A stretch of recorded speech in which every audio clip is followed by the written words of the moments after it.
श्रीराम जय जय राम। साधनांनी जे साधत नाही ते संत सहवासाने साधते।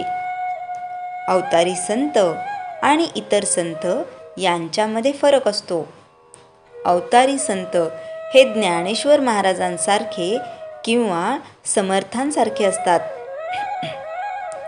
ते आपण होऊन येतात आणि आपले काम झाले की जातात, मग ते राहत नाहीत। संतांनी जगातली राज्ये मिळवली नाहीत, पण त्यांनी स्वतः राज्य केले। चमत्कार करणे हे संत लक्षण नव्हे। चमत्कार सहजगत्या होतील तर होत। चमत्कार दाखवावा म्हणून संत चमत्कार करीत नाहीत। संतांची निंदा किंवा अपमान करू नये, त्यांची परीक्षाही पाहू नये, कोणाचेही वाईट चिंतू नये, दुसऱ्याचे हित करावे, हितच चिंतावे। उत्तम हित नामा वाचून अन्य कशातही नाही। म्हणून अखंड भगवन नाम जपणे ही संत संगतच आहे। सद्विचार ही एक सत्संगतच आहे। ध्यान, स्मरण, मनन आणि सद्ग्रंथ वाचन यामुळे संतांची गाठ पडून त्यांच्याशी समागम होणे शक्य होईल। संत समागमात राहून विषय मागणे हे समागमाचे रहस्य नाही। एकुलत्या एका मुलाने अफूच्या गोळीसाठी हट्ट धरला तर आई त्याला ती गोळी देईल का?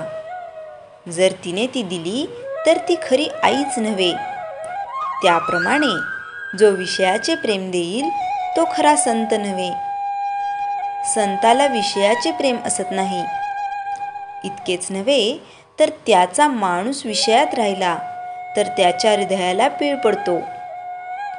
कुत्रा हाड चघळीत असताना आपल्याच तोंडातले रक्त पिऊन ते त्या हाडातून येते आहे असे समजतो आणि शेवटी त्यातच मरतो। हे पाहून जितके वाईट वाटेल त्याच्या दुप्पट नव्हे अनेक पट आपण विषयमग्न असलेले पाहून संतांना वाईट वाटते। संतांनी खरे भगवंताला जाणले। जिज्ञासू शिष्य भेटला तर संताला आपले स्वतःचे सार्थक झाले असे वाटते। साधनांनी जे साधत नाही ते संतांच्या सहवासात राहिल्याने साधते। मनुष्य जितका निस्वार्थी तितकी त्याची भाषा व्यापक असते। तुमच्या आमच्या घरातले लोक सुद्धा आपले ऐकत नाहीत, पण संतांची वाणी सर्व जगावर परिणाम करते, कारण ती सर्वव्यापक असते। ती अत्यंत तळमळीची असते। याच अर्थाने श्रुती सनातन आहे।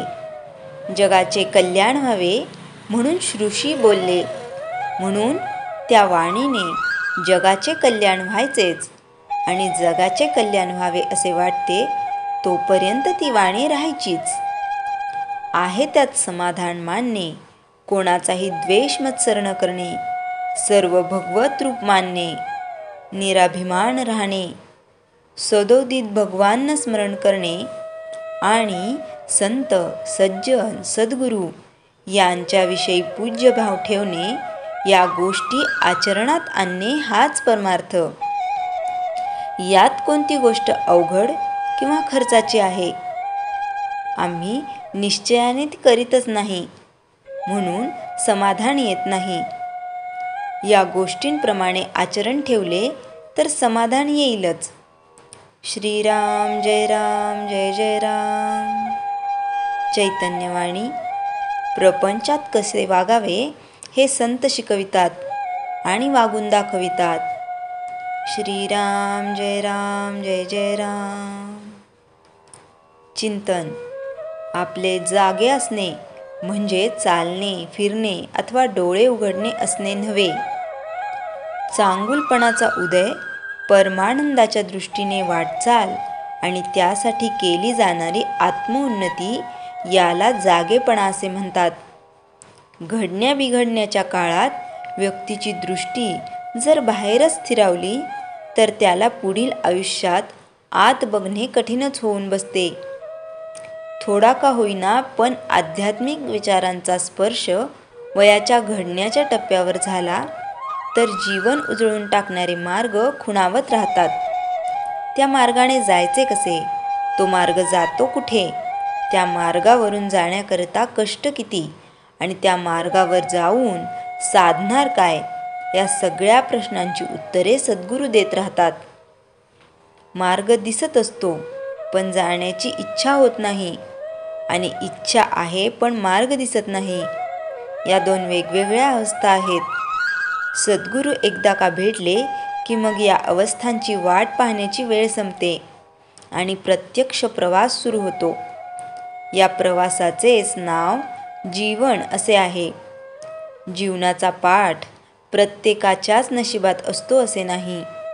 ज्यांच्या असतो त्यांना तो साधता येतो, आणि ज्यांच्या नसतो त्यांनी हा रस्ता आपला व्हावा याकरिता प्रयत्न करायला हवेत. श्रीराम जय राम जय जय राम. जयाच्या जणी जन्मनामार्थ झाला, जयाने सदा वासनामात केला. जयाच्या मुखी सर्वदा नाम कीर्ती, नमस्कार त्या ब्रह्मचैतन्य मूर्ती. श्रीराम जय राम जय जय राम.